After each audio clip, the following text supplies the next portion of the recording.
কর্মসূচি হয়েছে। বৃহত্তর কর্মসূচি থেকে সরকার থেকে শুরু করে বাংলাদেশের সর্বস্তরের রাজনৈতিক দলে টনক লড়ে গেছে। কেন লড়ে গেছে? সংখ্যালঘুরা দেখেছে।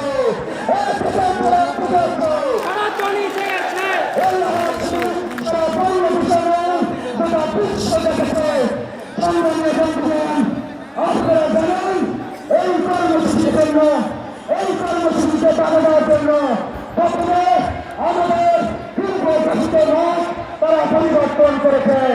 আজকে আপনারা দেখেছেন এই মাঠে আসার জন্য আমাদের যেসব গাড়ি বিভিন্ন জেলা থেকে আগত সেই গাড়িগুলোর রাজপথ বন্ধ করে দিয়েছে। মানুষ সমিতি থেকে আমরা দেখেছি গাড়ি বন্ধ করে দিয়েছে। অত্যন্ত বিপদের সাথে চালাতে হয়। এটাই কি সোনার বাংলাদেশ? এটাই কি সেই আমাদের অসাম্প্রদায়িক বাংলাদেশ? আমরা কোন দেশে বসবাস করছি?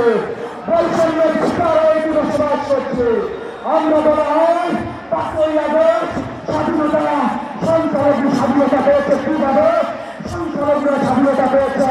সংখ্যালঘু বাড়িঘর লুট করে, সংখ্যালঘুদের সংখ্যালঘুদের হত্যা করে, বেদলাল হত্যা করে।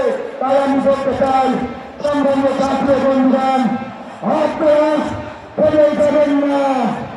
আপনারা যেতে চান সনাতনের চাষে এই ভূখণ্ডের এই বাংলায় অস্তিত্বের সাথে মিশে আছে আমার পূর্বপুরুষের মাটি। এই বাংলাদেশের প্রত্যেকটা স্থানে আমার পূর্বপুরুষের রেখে দেওয়া সম্পত্তি। আরে ভাই, আপনি বলার দিকে এই বাংলায় আমি থাকবো না, আপনি থাকবেন। আমরা এই বাংলায় বসবাস করতে চাই, অধিকার নিয়ে বসবাস করতে চাই। আমরা গোয়েন্দা সংস্থা, প্রশাসন এবং রাষ্ট্র প্রধানে বলতে চাই আমাদের এলাকার কথা কোন রাজনৈতিক দলের স্বার্থ নয়, আমাদের এলাকার কথা কোন দলের বিরুদ্ধে নয়। আমরা অধিকার নিয়ে কথা বলতে চাই। আমরা ন্যায্য অধিকার